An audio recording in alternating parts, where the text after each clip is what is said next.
All right, let's get into something really personal and honestly pretty powerful. We're talking about what's called the mother template.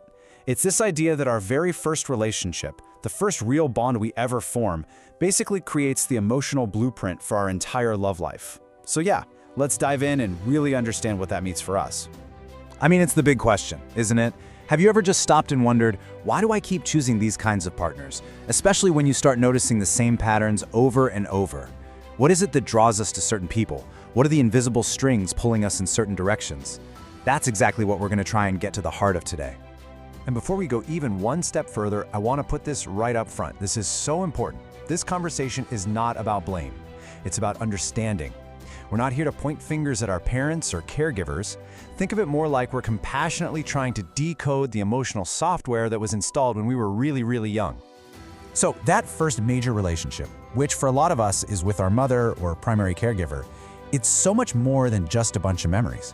It really does act like a living template, kind of like an instruction manual for what intimacy and connection are supposed to feel like.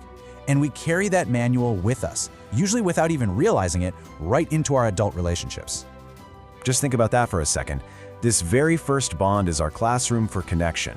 It's where we learn the absolute fundamentals. It's where we figure out for the very first time what it feels like to be close to someone, what safety is, and how or if our needs get met. Okay, so what do these blueprints actually look like in the real world? Well, they're basically patterns that we develop to survive our early environment. And honestly, they were incredibly smart adaptations at the time. Let's walk through a few of the most common ones. Okay, so let's start with the ideal scenario. If you had a caregiver who was a safe, consistent, and warm presence, well, you learned a really beautiful lesson about love. You learned that love is reliable, that people can generally be trusted, and that it's okay to have needs because someone will be there to meet them. This is the foundation of what we call a secure attachment.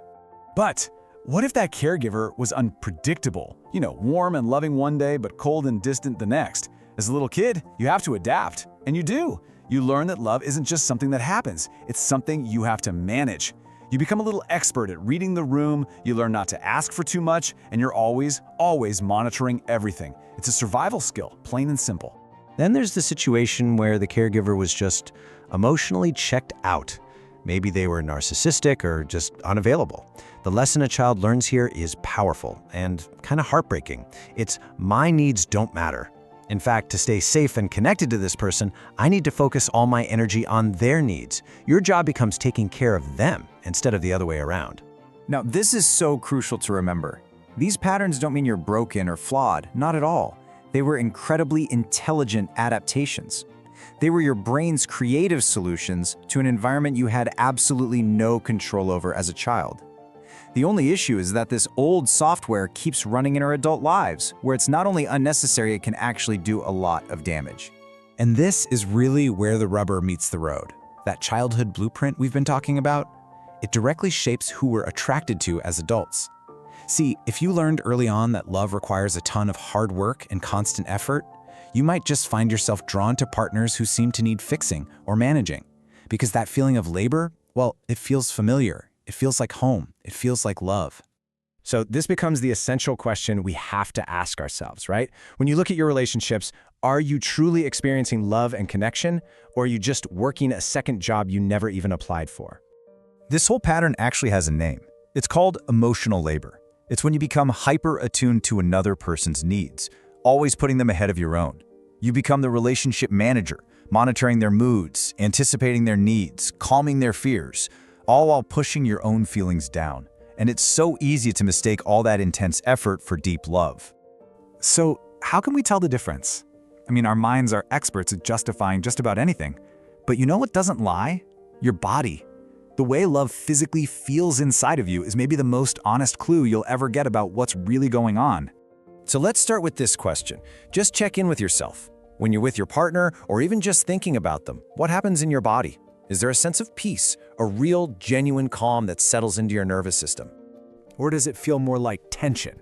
That subtle, low-grade anxiety, a tightness in your chest, a knot in your stomach.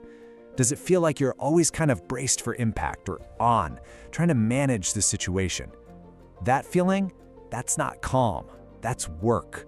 And wow, this one really cuts to the heart of it. That good feeling you have in the relationship, is it a genuine feeling of being present and connected with another person?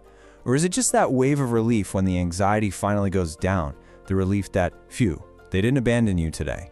There's a world of difference between those two feelings. So here's the takeaway. We really need to pause and ask ourselves these questions. Honestly, what was my first lesson about love? What is my body telling me right now about my relationships?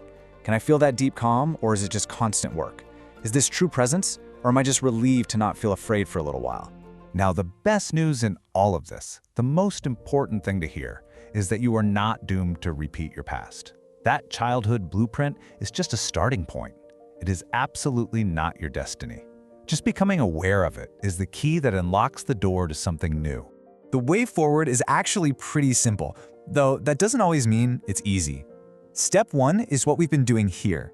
Recognize your template and do it without judging yourself.